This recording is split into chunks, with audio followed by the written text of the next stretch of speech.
My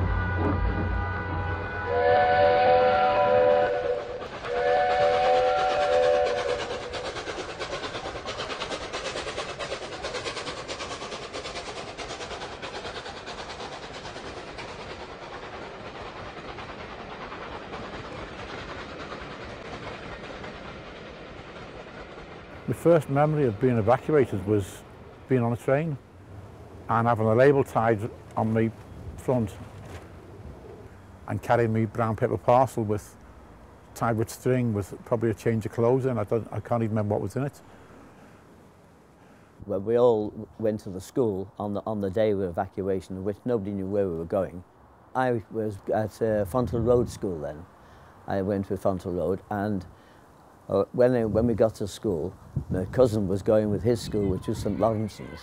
So the two sisters got together and said, "Can't the boys go together?"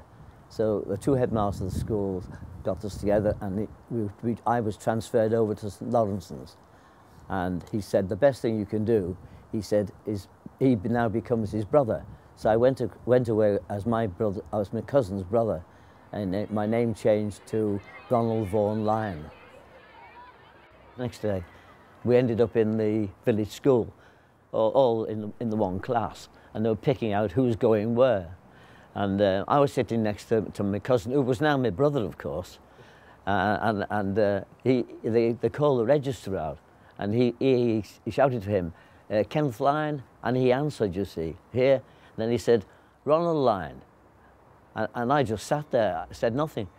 And my cousin suddenly said, went, "It's you!" And he gave me an arm. And he says, "He's here, miss." And I said, "Here." But they only knew me under that name, you see. It took a long time for them to find out too. It was quite a while.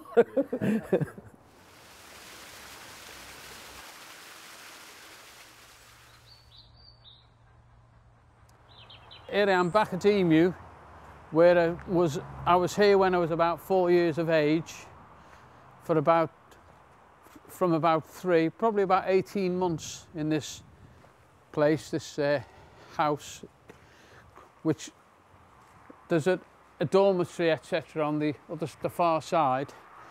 But here, we're situated about less than a quarter of a mile from the beach. One particular occasion, my younger brother Peter, he had a black coat on, a blazer, and we were asked to move along the beach to the left while some training exercise for the army. They were doing some sort of exercise. They asked us to move out of the area. We all had to take our coats, move along the beach, and the army people were probably there for about an hour, did what they had to do, signalled that everything's okay. We went back then, collected any belongings. When my brother picked up his coat, it was full of holes, so they'd obviously used his blazer for target practice.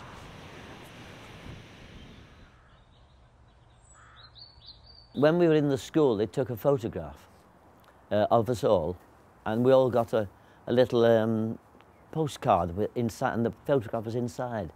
So I posted off to my mum, and I just said, dear mum, dear mum and dad, love Ron, and that was it. She said, years later, she said to me, couldn't you have said something else?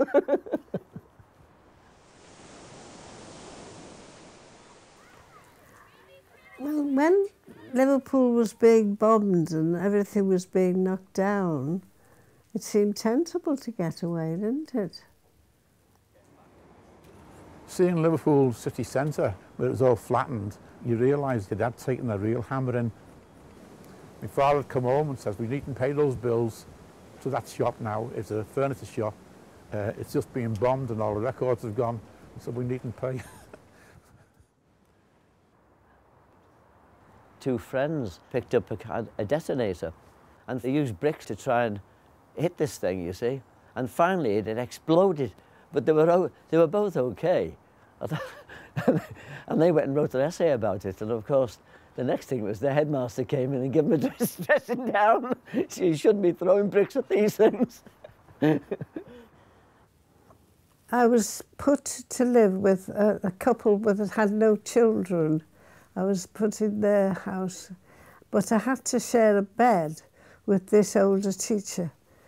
I didn't like that.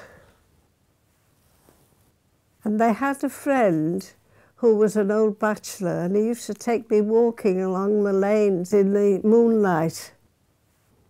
Once he took me to his house, but we didn't do anything. We didn't really get off together, you know, not to say we were like a couple, just went for moonlight walks along the lanes. It was beautiful.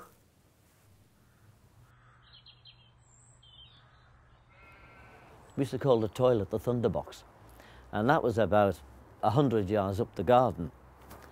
So, but it was just a seat with the bucket underneath. And in the field, when it was emptied, and I used to help the chap, Mr. Humphreys, who used to empty it, quite often helped him. We used to go out and dig a hole. He said, go and dig a hole. And we used to dig a hole in the field, next over the top of by the garden, his garden, dig a hole until it was deep enough. Then we used to empty this into the hole. Then, of course, I used to fill it in, and that was it. So each time we emptied this, we had to dig another hole somewhere, hoping you didn't dig in the same place as you'd done before. This went on all the time. I always remember one occasion where we went to the Thunderbox, and he did it himself. He went up, and I wasn't with him. And he came back, and he said, somebody swallowed a threepenny bit, he said. And he had the threepenny bit in his hand. Somebody had passed the threepenny bit, and he picked it out of the... I've got a lot of happy memories of Liverpool, but this area, it's certainly got a place in my heart. The countryside to us was absolutely brilliant because there was so much to do there, you know, and so much play area to play around in, you know, and not playing around in the streets. I enjoyed it very much. I was quite happy there. I was treated very well by the people at Laverley. I've never forgotten them. They were very nice to us all. This was like being on holiday, really. We used to go into the park when I lived in Bootle. This was nothing like it. It was one massive big park, you know, with fields and woods and rivers and railway lines and everything to play on, you know, and explored everything. We never experienced anything like this. It was something like you see really in Hollywood films. We enjoyed our time immensely because it was like one big adventure to us. And we learned such a lot. It's just like being away on holiday. During the time I spent here, I can honestly say I didn't know there was a war on.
I told you about this older teacher that I had to sleep with in a feather bed, didn't I?